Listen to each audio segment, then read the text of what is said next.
Saudara yang dikasihi Tuhan, saudara pernah merasakan sakit hati? Boleh saja, tidak masalah sebetulnya.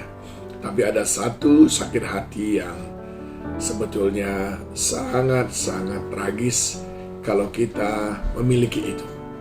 Dicatat dalam Amsal 27 ayat 3, batu adalah berat dan pasir pun ada beratnya.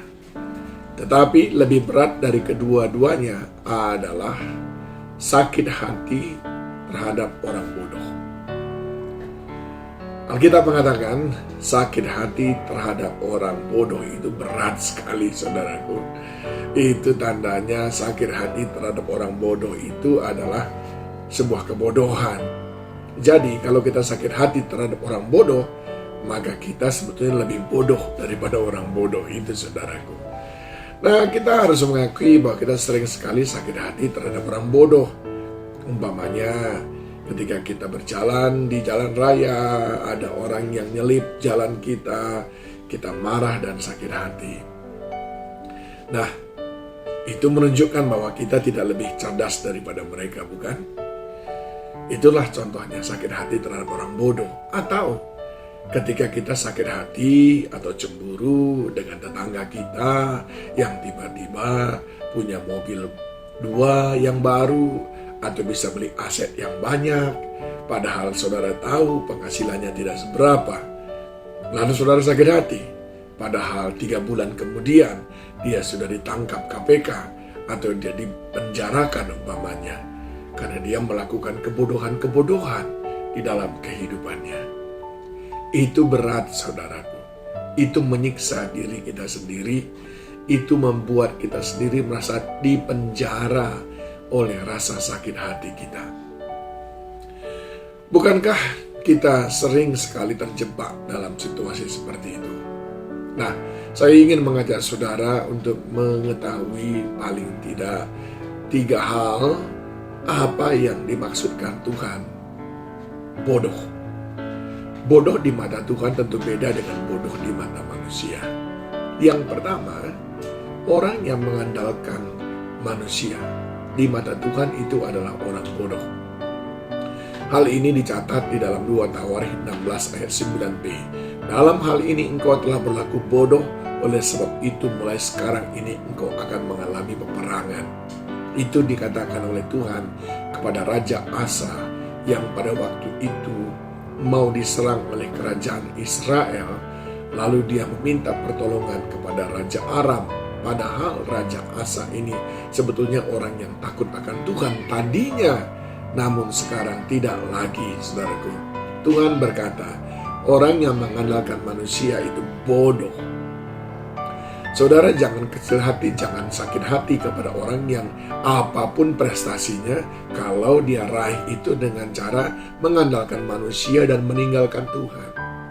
Yang kedua, yang bodoh di mata Tuhan itu adalah tidak mengerti kehendak Allah. Efesus 5 ayat 17. Paulus menyampaikan supaya jemaat Tuhan jangan menjadi bodoh, tetapi usahakanlah supaya mengerti kehendak Allah.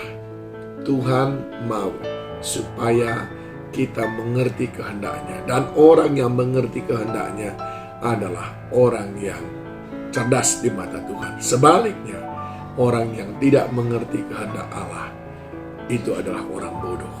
Apa yang Allah kehendaki dalam hidup saudara?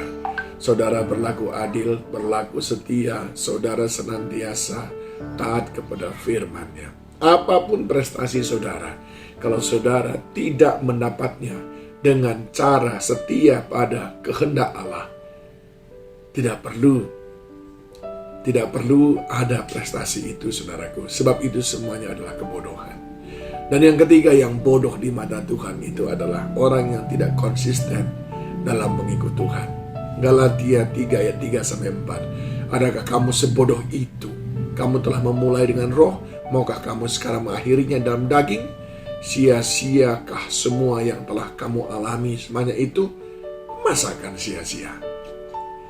Tadinya sudah setia dalam Tuhan, sudah sungguh-sungguh ikut kegiatan ini, kegiatan itu di gereja, tapi tiba-tiba mundur, tiba-tiba kembali lagi ke kubangan dunia ini, entah oleh karena daya pikat dunia ini yang memang sedemikian menggoda, lalu dia kembali meninggalkan Tuhan, kembali lagi hidup dalam daging.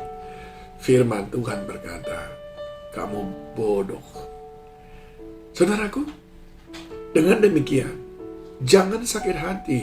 Apapun prestasi, orang yang mengandalkan manusia, orang yang tidak mengerti kehendak Allah, orang yang tidak konsisten di dalam Tuhan, jangan sakit hati dengan mereka.